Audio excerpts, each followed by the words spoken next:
ಅನ್ನ ಬೆಂದಿದೆ ಅನ್ನೋದಕ್ಕೆ ಒಂದು ಅಗಳು ಸಾಕು ಅಂತ ಹೇಳ್ತಾರಲ್ಲ, ಹಾಗೆ ಟ್ರೈಲರ್ ತೋರಿಸಿದ್ವಿ, ಸಾಂಗ್ಸು ತೋರಿಸಿದ್ವಿ. ತುಂಬ ಖುಷಿ ಆಗ್ತಾ ಇದೆ. ಈ ಭಗೀರಥ ಶುರುವಾಗಿ 1 ವರ್ಷ ಆಯಿತು. ಪ್ರತಿಯೊಂದು ಹಂತದಲ್ಲೂ ಸಿನಿಮಾಗೆ ಭಾಳ ಪ್ರಾಮುಖ್ಯತೆ ಕೊಟ್ಟು ಸಿನಿಮಾ ಮಾಡಿದ್ದೀವಿ. ಅಂದರೆ ಪ್ರತಿಯೊಂದು ಪಾತ್ರಕ್ಕೂ ಪ್ರತಿಯೊಂದು ಗೀತೆಗೂ ಕೂಡ ತುಂಬ ಭಗೀರಥ ಪ್ರಯತ್ನ ಪಟ್ಟು ಈ ಸಿನಿಮಾನ ಸಕ್ಸಸ್ ಮಾಡಲೇಬೇಕು ಅಂತೇಳಿ ಪ್ರತಿಯೊಂದಕ್ಕೂ ಪ್ರಾಮುಖ್ಯತೆ ಕೊಟ್ಟು ವಿಜಯ್ ಪ್ರಕಾಶ್ ಅವ್ರು ಹೇಳಿದಾಗೆ ಅವ್ರಿಗೆ ಅವರೇ ಹಾಡಬೇಕು ಅಂತ ನಾವು ಸಾಂಗು ನಮ್ಮ ಪ್ರದೀಪ್ ವರ್ಮವ್ರು ಹೇಳಿದ್ದಾರೆ. ನಮ್ಮ ಪ್ರದೀಪ್ ವರ್ಮವ್ರು ಸರ್ ಒಳ್ಳೆ ಸಿಂಗರ್ ಕಲೆ ಆಡಿಸಿ ಸರ್ ಅಂದರು. ಇಲ್ಲ ಸರ್ ನಾನು ಖಂಡಿತ ಆಡಿಸ್ತೀವಿ ಅಂತ ಹೇಳಿದೆ. ನಾವು ಎಕ್ಸ್ಪೆಕ್ಟೇಷನ್ ಇರಲಿಲ್ಲ. ಆದರೆ ವಿಜಯ್ ಪ್ರಕಾಶ್ ಅವರು ಕೆಲ ಆಡಿಸೋಣ ಅಂತ ಹೇಳಿದ್ರು. ಅವರು ಆಡೋಲ್ವಾ, ದೊಡ್ಡ ಸಿಂಗರು, ದೊಡ್ಡ ಹಾಡುಗಳು ಆಡಿದ್ದಾರೆ, ಇಲ್ಲ ಪ್ರಯತ್ನ ಮಾಡೋಣ ಅಂತ. ಅವರು ಟ್ಯೂನ್ ಕಳಿಸಿದ ತಕ್ಷಣ ಇಮಿಡಿಯೇಟ್ ಓಕೆ ಹಾಡ್ತೀನಿ, ಬಟ್ ವೆಯ್ಟ್ ಮಾಡಬೇಕಾಗುತ್ತೆ. ಖಂಡಿತ ವೆಯ್ಟ್ ಮಾಡ್ತೀವಿ ಸರ್. ಸಿನಿಮಾಗೋಸ್ಕರ ವರ್ಷಗಟ್ಟಲೆ ಒಂದು ಒಳ್ಳೆ ಸಿನಿಮಾಗೆ ವೆಯ್ಟ್ ಮಾಡಿ ತಪಸ್ಸು ಮಾಡ್ತಾಯಿದ್ವಿ. ನಿಮ್ಮ ವಾಯ್ಸ್ ಬೇಕು ಅಂದ್ವಿ, ಖಂಡಿತ ಹಾಡಿದ್ರು. ಅದು ನಮಗೆ ಸಕ್ಸಸ್ ಒಂದು ಮೊದಲನೇ ಮೆಟ್ಟಿಲು ಸಿಕ್ತು ನಮಗೆ. ಅದಾದಮೇಲೆ ನಮಗೆ ಒಂದು ಒಳ್ಳೆ ಫೀಮೇಲ್ ವಾಯ್ಸ್ ಬೇಕು ಅಂದ್ಕೊಂಡ್ವಿ. ಅವಾಗ ನಮ್ಗೆ ಕಾಣಿಸಿದ್ದು ಇತ್ತಲಕ ಕರಿಬೇಡ ಮಾವ, ಭಾಳ ಪಾಪ್ಯುಲರ್ ಸಾಂಗ್. ಮೇಡಮ್ ಅವ್ರನ್ನ ಹುಡುಕಿದ್ವಿ. ಆ್ಯಕ್ಚುಲಿ ನಾವು ಇಂಡಸ್ಟ್ರಿ ಸುತ್ತ ಓಡಾಡ್ತೀವಿ, ಒಳಗಡೆ ಹೋಗಿಲ್ಲ ಅಂತ ಹೇಳ್ಬೋದು, ಸೆಂಟ್ರಲ್ ಇಲ್ಲ ಅಂತ ಹೇಳ್ಬೋದು. ಅವ್ರ ನಂಬರ್ ಹುಡ್ಕೋದಕ್ಕೆ ಸ್ವಲ್ಪ ಟೈಮ್ ತೊಗೊಂಡ್ವಿ.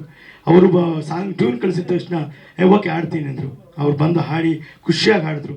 ನೋಡಿ ಮತ್ತು ಇಲ್ಲಿಗೂ ನಮ್ಗೆ ಕರೆದ್ವಿ. ಮೇಡಮ್ ಅವತ್ತೇ ಹೇಳಿದೆ, ನಮ್ಗೇನಂದರೆ ಯಾರಾದರೂ ಬಂದರೆ ಇಲ್ಲ ಒಂದು ಕಡೆ ಒಂದು ಸಕ್ಸಸ್ಗೆ ಒಂದು ದಾರಿ ಆಗುತ್ತೆ. ಈ ಒಂದು ಅದೃಷ್ಟದ ಸಂಖ್ಯೆ ಅಂತೀವೋ, ಅವರ ಒಂದು ಧ್ವನಿ ನಮಗೆ ಪ್ಲಸ್ ಆಗುತ್ತೋ ಗೊತ್ತಿಲ್ಲ. ಸಿನಿಮಾ ಯಾರೂ ಪ್ರಿಡಿಕ್ಟ್ ಮಾಡೋಕ್ಕಾಗಲ್ಲ, ಸಕ್ಸಸ್ ಆಗುತ್ತೆ ಅಂತ ಯಾರ ಕೈಲೂ ಹೇಳೋಕ್ಕಾಗಿಲ್ಲ. ಹಾಗೆ ನಾವು ಅದೇ ದಾರಿಯಲ್ಲಿ ನಾವು ಒಂದು ಹಾಡಲಿ ಅಂತ ಆಡಿಸಿದ್ವಿ. ಆಮೇಲೆ ಹೇಮಂತ್ ಒಂದು ಪ್ಯಾಥೋ ಸಾಂಗ್ ಬಂತು, ಅವ್ರ ಕೈಲಿ ಆಡಿಸಿದ್ವಿ. ಅವರು ಮಾಡ್ತೀನಮ್ಮ ಅಂತ ಹೇಳಿದ್ರು.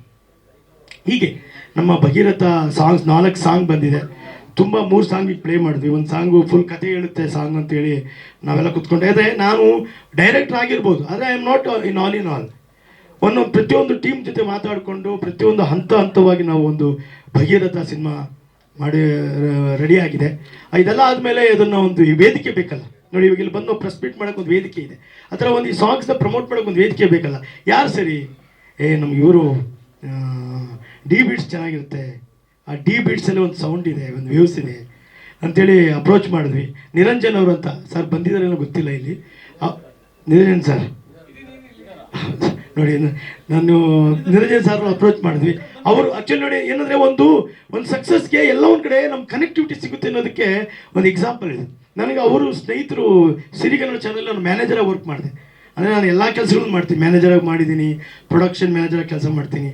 ಗೊತ್ತಿಲ್ಲ, ಅದು ಒಂದು ಅನ್ನಕ್ಕೋಸ್ಕರ ಅಂತ ಹೇಳ್ಬೋದು, ತಪ್ಪಾಗಲ್ಲ. ಶ್ರೀಗನ್ನಡ ಚಾನಲಲ್ಲಿ MD ಆಗಿದ್ದಾರೆ ರಾಜಘಟ್ಟ ಸರ್, ಅವ್ರ ಪರಿಚಯ ಕೊಟ್ಟರು. ಅವ್ರು ಕರ್ಕೊಂಡೋದ್ಮೇಲೆ ಅವ್ರ ಹತ್ರ ಹೋದ ತಕ್ಷಣ ಖಂಡಿತ ಹೆಲ್ಪ್ ಮಾಡ್ತೀನಿ ಅಂದರು. ಹಾಗಾಗಿ ಮೇಡಮ್ ಅವ್ರ ಪರಿಚಯ ಆಯಿತು. ಸಾಂಗ್ಸು ಈಗ ಅದಕ್ಕೊಂದು ವೇದಿಕೆ ಸಿಕ್ತು. ಹೀಗೆ ಹಂತವಾಗಿ ಒಂದು ಒಳ್ಳೆ ಸಿನಿಮಾ ಮಾಡ್ಕೊಂಡು ಬಂದಿದ್ದೀವಿ. ದಯವಿಟ್ಟು ನೀವೆಲ್ಲ ಸಪೋರ್ಟ್ ಮಾಡಿ.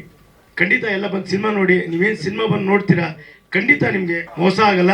ಒಂದು ಒಳ್ಳೆಯ ಸಿನಿಮಾ, ಒಂದು ಒಳ್ಳೆ ಒಂದು ಸ್ತ್ರೀನ ಎಷ್ಟು ನಾವು ಗೌರವಿಸಬೇಕು, ಒಂದು ಹೆಣ್ಣನ್ನ ಎಷ್ಟು ನಾವು ಪ್ರಾಮುಖ್ಯತೆ ಕೊಟ್ಟು ನಾವು ಬೆಳಿತೀವಿ ಅನ್ನೋದೇ ಬೇಸು. ಇತಿಹಾಸದಲ್ಲಿ ಗಂಗೆಗೆ ಎಷ್ಟು ಪ್ರಾಮುಖ್ಯತೆ ಕೊಟ್ಟು ಇಲ್ಲಿನ ಒಂದು ಹೀರೋಯಿನ್ ಪಾತ್ರನ ಗಂಗೆಗೆ ಹೋಲಿಸಿದ್ವಿ ನಾವು. ನೀವೊಂದು ಪ್ಯಾಥೋ ಬಿಟ್ಟಲ್ಲಿ ನೋಡಿದ್ರಿ ಟ್ರೈಲರಲ್ಲಿ. ಆ ಥರ ಆ ಗಂಗೆನ ಉಳಿಸ್ಕೊಳ್ಳೋಕೆ ಎಷ್ಟೆಲ್ಲ ಪ್ರಯತ್ನ ಮಾಡ್ತಾನೆ ಅನ್ನೋದೇ ಒಂದು ಬೇಸ್ ಕತೆ ಅಂತ ಹೇಳ್ಬೋದು.